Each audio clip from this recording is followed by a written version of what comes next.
नगरपालिका निवडणुकीच्या पार्श्वभूमीवर जळगावात पोलिसांचं पथसंचलन। जळगाव जामोद नगर परिषदेची निवडणूक दिनांक 2 डिसेंबरला तर मतमोजणी 3 डिसेंबरला होत आहे। ही निवडणूक प्रक्रिया शांततेत पार पडावी, कोणताही अनुचित प्रकार घडू नये यासाठी निवडणुकीच्या पार्श्वभूमीवर जळगाव पोलीस सज्ज झाले असून 30 नोव्हेंबर रोजी उपविभागीय पोलीस अधिकारी मलकापूर आनंद महाजन यांच्या नेतृत्वाखाली जळगाव जामोद शहरातून पथसंचलन केलं। जळगाव नगर परिषद निवडणूक 2 डिसेंबर रोजी पार पडत असून त्यामुळे प्रचाराला वेग वाढला। सभा, कॉर्नर सभा, रॅली अशा विविध प्रकारे प्रचार केला जातोय। त्यामुळे आरोप प्रत्यारोपाच्या फेरी होत असून यासाठी पोलीस यंत्रणा सतर्क झाली असून जळगाव शहरात मोठ्या प्रमाणात अतिरिक्त पोलीस होमगार्ड तैनात करण्यात आले।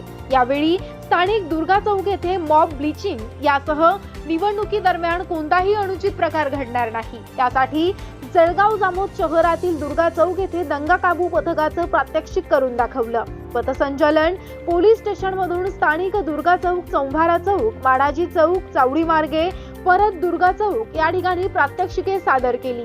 यावेळी उपविभागीय पोलीस अधिकारी आनंद महाजन, पोलीस निरीक्षक नितीन पाटील, एपीआय नागेश मोहोड, पीएसआय नारायण सरगटे, गोपनीय विभागाचे police head constable Nilesh Punde यांच्यासह पोलीस स्टेशनचे सर्व PSI, police head constable, police constable, home guard आणि एसआरपीएफचे जवान उपस्थित होते।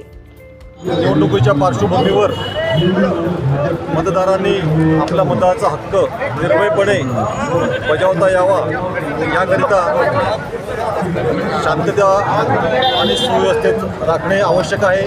त्या अनुषंगाने जळगाव शहरामध्ये आज रोजी मॉक ड्रिल त्याचप्रमाणे रूट मार्च आयोजित करण्यात आला होता। त्या कामी आपल्या बुलढाणा जिल्ह्याचे पोलीस अधीक्षक माननीय श्री निलेश तांबे सर, अपर पोलीस अधीक्षक खामगाव श्री सनीक लोढा सर आणि स्थानिक Jalgaon Jamod police station SRP group, त्याचप्रमाणे होमगार्ड यांच्या मदतीने यांच्या सहकार्याने आम्ही जळगाव शहरामध्ये रूट मार्च आयोजित केला।